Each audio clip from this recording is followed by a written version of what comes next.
I'm going to attempt to build my own computer. This will be my first computer. I'm doing a Ryzen build because that seems to be the best option. The goal for this build was $650.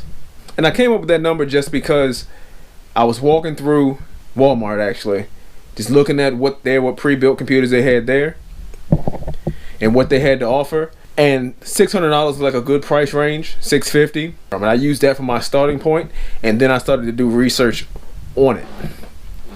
Now, before this, I have never built a computer. It's something I thought about doing a long time ago, but never really seriously considered doing it. And I got to the point where I feel like having a faster, more powerful computer would help me with my video editing, and it'd be nice just to have a standalone workstation, which is the reason I'm doing the build in the first place. If I can build something better for less, but then I'm all for it. I love learning how to do new things. I'm sure there'll be some struggles here. I'm going to film my process of building this. I have watched a few videos from a few big tech channels, mainly Bitwit, I think Paul's Hardware, Jay's 2 Cents, some of the guys I've kind of been using to get some of my knowledge from, as well as just doing and just some internet searches, just googling some things, trying to figure out what's what. I hope I got a good deal on my parts. I'm going to lay those out, kind of go over how much I paid for everything. But again, the goal was to get everything for about $650. So we'll see how I did. You're gonna watch me hopefully get this done without too many issues. It doesn't look too difficult, but I'm sure I'll find a way to mess this up some kind of way. But we'll see, so let's get building. So this first thing I'm gonna go over is this Dell 23-inch monitor. I'll put the exact item number in the description, but I got this monitor for 40 bucks off of the Facebook Marketplace. So for my CPU, after a lot of research, I went with the Ryzen 5 2600. This is the 6-core 12-thread processor.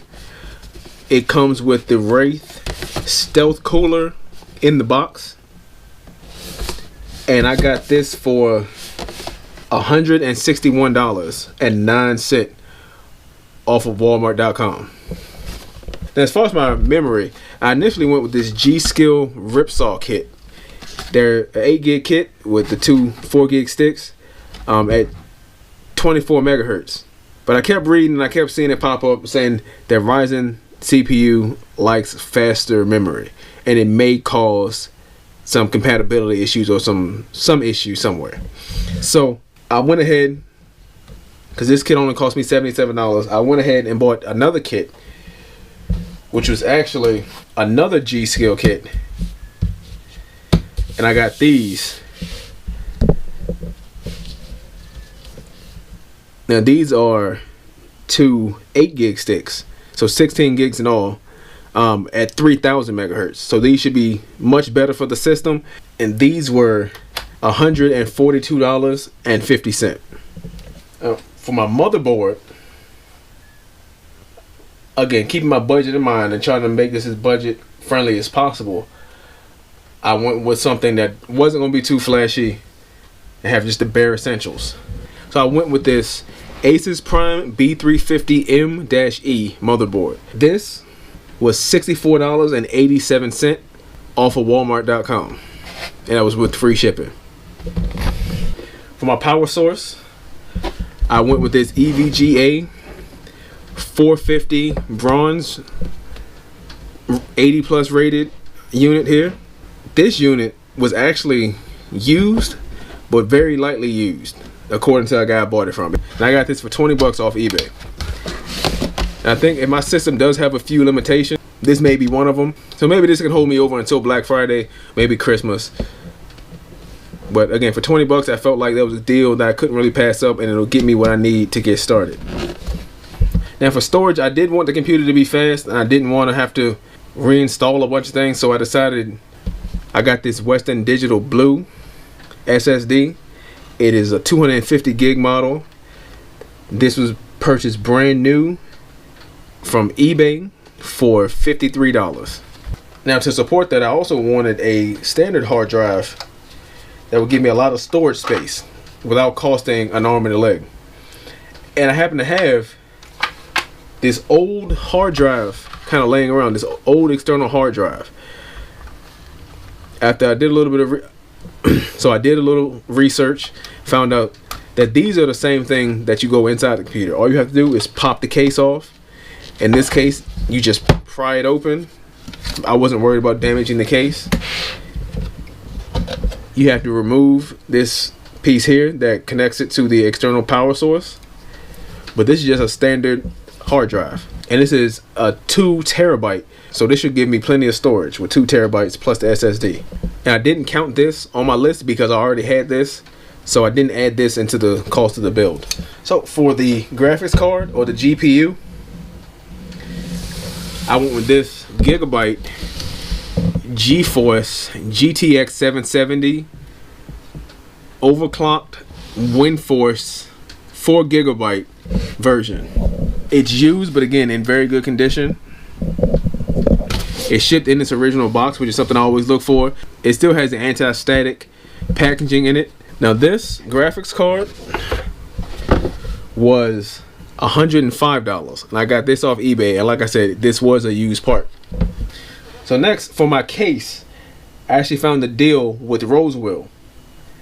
Whereas if you spend over a certain amount of money, you got, I think it was either $10 or 10%. I believe it was $10. So I picked up the Rosewell Galaxy 2. In this case, it's a good value case. By itself, I think it was $44. It comes with 2 USB ports, 2 standard USB ports right here in the front. It's got a USB 3.0 on top. And it has 3 fans that are pre-installed. So there's one at the back, one on top, and then one that has LEDs in the front. So 3 pre-installed fans.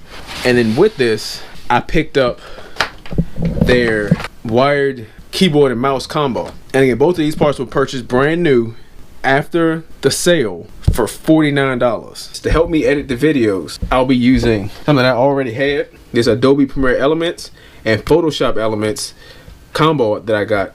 I don't remember how much this cost, but because I already had it, I'm not going to include this in the cost of my build. Of course, if you are looking to do something similar, you will need something to edit your videos with. To help me put this together, I got this Hyper Tough cordless precision screwdriver set. I actually purchased this a long time ago because it was on clearance. The enthusiast in me said, you know, it's their tools, it's on clearance, you need to buy it because you don't have it. Maybe it'll come in handy one day. Otherwise, it'll go back in the toolbox and collect dust for the next 20 years. So I hope I can use it with this. So there we have it. If I did my math right, my total should be $634.59. Definitely below my budget. I was looking at, as I said, about $650 for the whole project. I'm going to recommend doing something that I normally don't do. I'm going to read the instructions. A few moments later.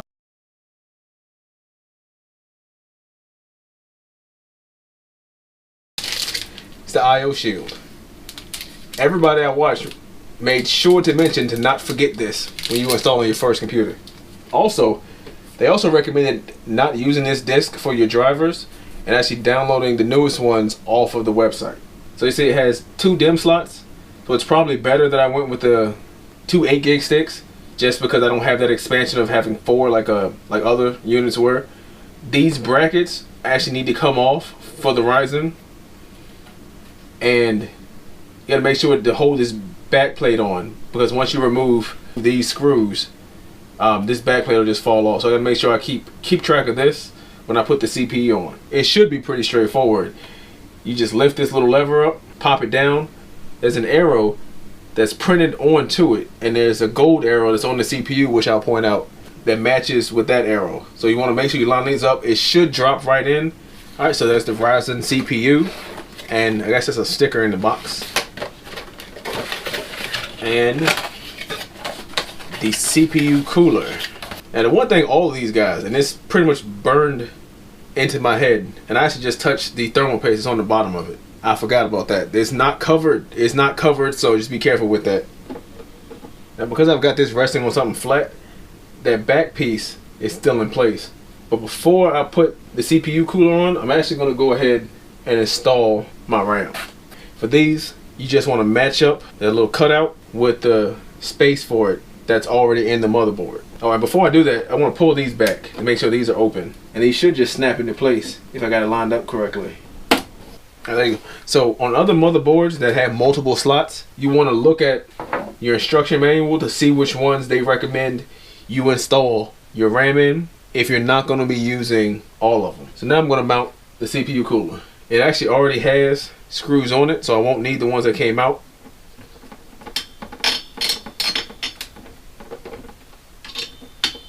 You do have to put a little bit of pressure on here because these screws have springs on them.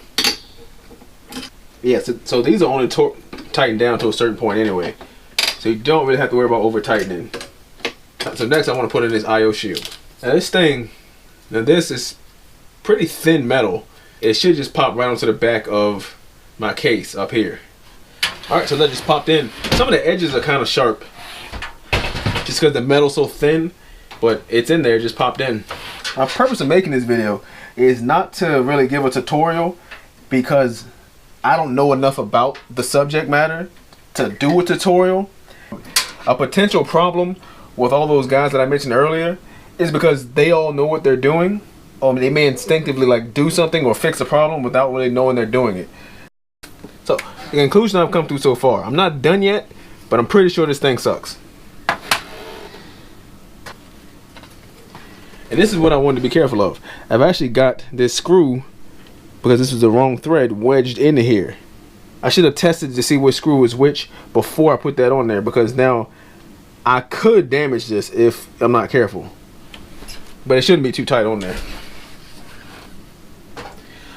Alright, so I got it off. I just used some pliers on the standoff to hold it still and a screwdriver because it wasn't in there very deep, fortunately. So I'm going to reinstall this.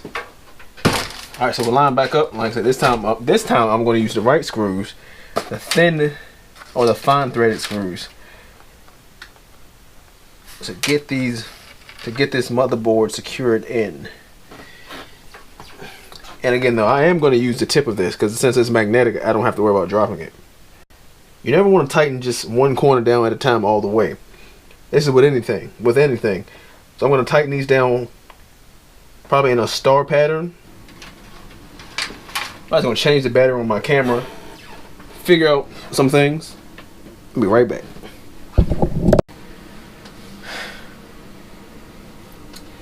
Alright guys, so it's all done.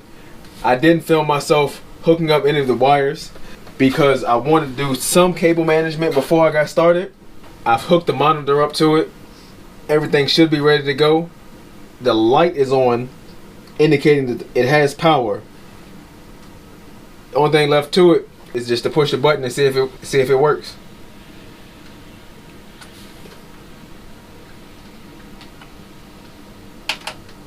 That's back to the drawing board.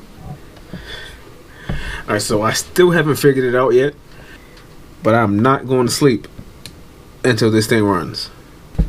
So will the fail continue? I tried something else. I'm gonna try to start this up one more time. So I forgot I had this little piece. It's a bench tester for your power supply because I think it may be bad. That's kind of what you get when you run used parts. Not everybody's gonna be entirely honest. Like, all right, so it's the next day. I stayed up for a while, came to the conclusion that the problem with this is that power source is bad. So he said it worked. It looks like it doesn't work. So I went to Best Buy, picked up this Corsair unit. It's a 750 watts, still bronze rated, still bronze plus rated. In the end, this is probably better because this is definitely will future-proof my system a little bit. It'll give me more leeway. And, where is it? It's modular.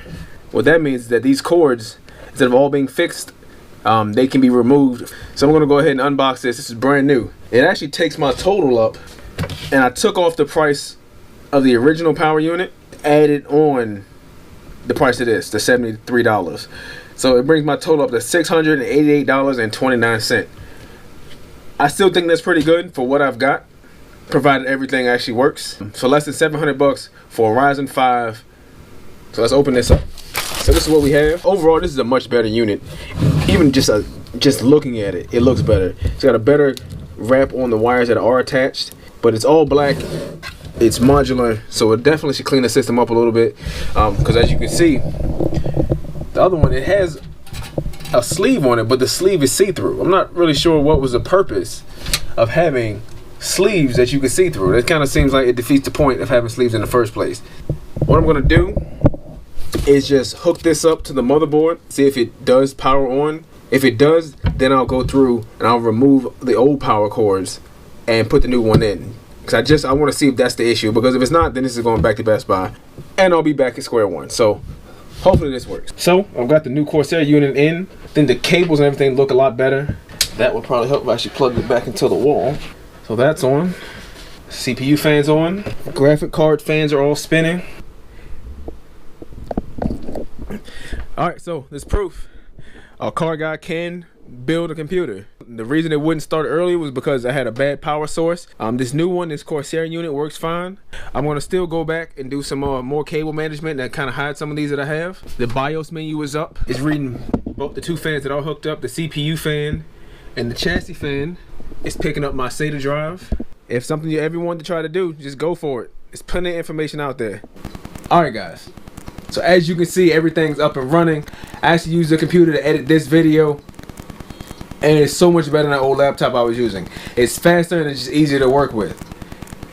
I can already tell this is going to be a bad habit for me, because already a few parts I'm looking into upgrading, namely the case, the keyboard, the mouse, and a few other things. Now as far as using that old hard drive, well, sounds good, doesn't work. I'm not sure if you can hear it or not, but it's actually making a little noise and the computer doesn't even recognize it. So that'll be getting upgraded soon. But overall, I enjoyed this process. It was a little stressful trying to figure out how things work, but I think it's worth it in the end. Lastly, if you've made it this far, thank you. And I do want to apologize for how junky my office is. A lot of this stuff that you see is stuff that's for sale on eBay. So as this stuff gets shipped out of here, it'll clean the office up. So once again, thank you guys for watching. Please subscribe to my channel. Feel free to comment or leave me suggestions down below, and have a great day.